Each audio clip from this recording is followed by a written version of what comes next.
welcome back to Book March Madness. My name is Lee and I am a ref for this competition. We've made it to the final week of Book March Madness. We only have 2 competitions left before the champion title and the winner of Book March Madness is announced. The Elite 8 competition was a little surprising, to be honest. The results were unexpected. I did not anticipate it to be as divided as it was, and there are titles in this competition that I think will ultimately surprise a lot of people as to how far they have made it. So before we talk about which title won over the other title in each bracket, I asked last time for reasons why you all voted the way you did. Why do you think this book is the best? And so I wanted to share with you those responses, because I think at this point there needs to be some argument made, because we're now going to switch from titles in the same genre to 2 genres going up against each other. And so I think there needs to be some advocacy for each of these titles. So in this competition between Little Women and The Help in the Classics bracket, we had a lot of people who were very divided over these titles. One person said in favor of Little Women that I tend to lean toward classic titles because they have stood the test of time. Although I do love The Help, antiquity wins the day. So there is something to be said about the fact that this is probably the most genuine classic title left, which then warranted being voted for. Another person spoke in favor of Little Women and said the March sisters and their relationship with each other and the world is one of the most beautiful examples of feminism, love, and the complexity of womanhood. The Help, while captivating in its own way, is problematic in how it presents to its readers the dynamics of race. I wondered how many people were going to be talking about this particular issue. Apparently, there are people who find it problematic in how The Help particularly deals with issues of race and oppression, and I suppose the genuine emotion of Little Women spoke more deeply to that person. Another person says that Little Women seems like more of a classic literature choice at this point. Again, I tend to agree that it technically is considered to be a classic, while The Help is more of a new age classic that could potentially become one in the future. A lot of them were just, it's the only one of the 2 that I've read. A lot of people said that. A few other people speaking in favor of The Help. Someone said because representation of Black stories / history matters, even if it's fiction. So even if the concept of that book is fictionalized, it's a story about Black history, which deserves to be promoted. Someone said The Help is a longtime favorite. It has drama with some comedy that Little Women does not, which is true. We never really had a very comedic title in any of these brackets, really, so The Help filled that category. And again, more people saying it's the only book out of the 2 that I have read. Split down the middle in terms of opinion. A lot of people had a lot of different thoughts about these 2 books. So let's move on to the mystery thriller bracket.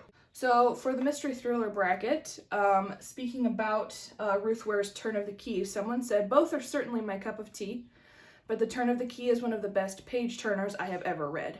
And The Girl on the Train is good, but it's much more predictable, and it didn't deserve to make it this far, especially considering some of the titles it faced earlier. There are a lot of comments regarding this particular theme, that this particular book did not deserve to get as far in the competition as it did. It was good. People said it was an enjoyable experience, but they're disappointed that so many people chose the popular name over some of the more classic mystery thriller titles. However, there were a few people who said in opposition to that statement that it was a very plot twisty. There were a lot of things that surprised them, so I think it definitely skews the type of mystery thriller readers, whether they are readers who are particularly advanced in their ability to suss out what's happening in a story or not.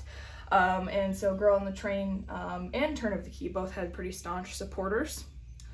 For the romance bracket, surprisingly, there was only one person who spoke up for In 5 Years. I have several friends who are very staunchly for Pride and Prejudice. The hashtag Darcy Forever was floating around in a lot of these posts. But I do want to talk about the one person who spoke up for In 5 Years. And they says, In 5 Years is on my to-read list, so they have not read the book. However, Pride and Prejudice, while timeless and forward-thinking in many ways, is problematic when it comes to how it presents love.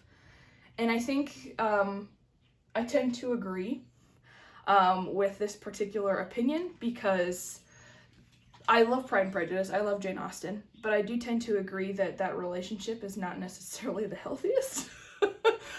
It's honestly one of the reasons why I love Sense and Sensibility more than Pride and Prejudice. But again, opinions are very heavily skewed one way in this bracket, so I thought I'd speak up for In 5 Years for a little bit. And then for the fantasy sci-fi bracket, no one unfortunately spoke up for Ninth House, which I'm currently reading right now and I'm really enjoying it. But so many people were praising Fellowship of the Ring, which I'm sure is warranted. A lot of people said that, you know, because it is a fully imagined world, it is created from scratch, it leaves readers wanting more. People wanted so much more that it became a trilogy. There were also a few people who decided that even though they loved Tolkien, the movies were better than the books, which is why they're voting for it, not necessarily the title, which, I mean, people will vote for what they vote for. So I think it was really interesting to watch the various opinions come in with the votes, particularly the sort of very adamant opinions about how Girl on the Train should not have gotten this far in the competition. So I guess we'll have to see what comes next in the competition. So we've talked about some opinions as to why people voted the way they did. Let's get into who's moving on in the competition. I think it will come as no surprise because how well it has done throughout the entire competition, from when it was a participant selection as the wildcard title to making it all the way to the Elite Eight. But by a wide margin of votes, Little Women took it over The Help, and so the Louisa May Alcott title will be moving on in the competition. For the mystery thriller bracket, this one was relatively close, not close enough to be considered a close call, but within 6 or 7 votes. Unfortunately, despite the many negative opinions regarding how popular Girl on the Train is, it did beat The Turn of the Key by Ruth Ware, so the Ruth Ware title is out of the competition and Girl on the Train moves on to the final 4. Now, if we want to talk about perhaps the most comfortable win in this particular competition, Pride and Prejudice by 20 plus votes beat In 5 Years. So I feel a little guilty because I've heard great things about In 5 Years.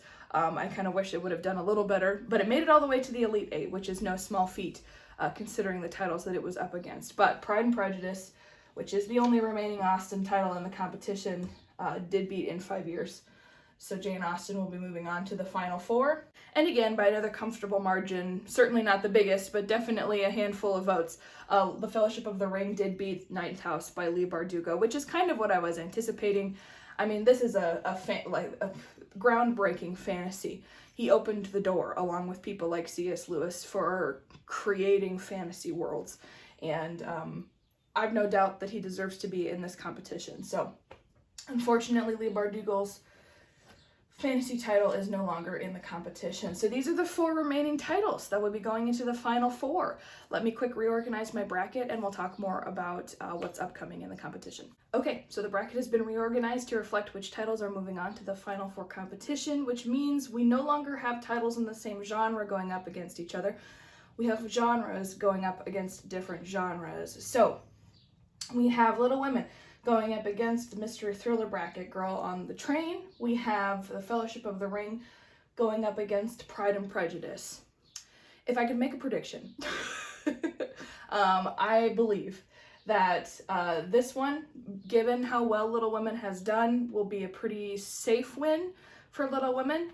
This is the one I am watching. How many people will vote for the Fellowship of the Ring? How many people will vote for Pride and Prejudice? How close is it going to be? To say that it's going to be neck and neck, I think is going to be an understatement. And I have no doubt that we will go into 1, if not 2, overtimes. So starting now, you have 48 hours to submit your votes for which title you think belongs in the championship. Whoever wins in this bracket will move on to the championship and will face whichever title wins in this particular matchup. Again, if you click on the SurveyMonkey link, you will be asked to pick a title that you want to win.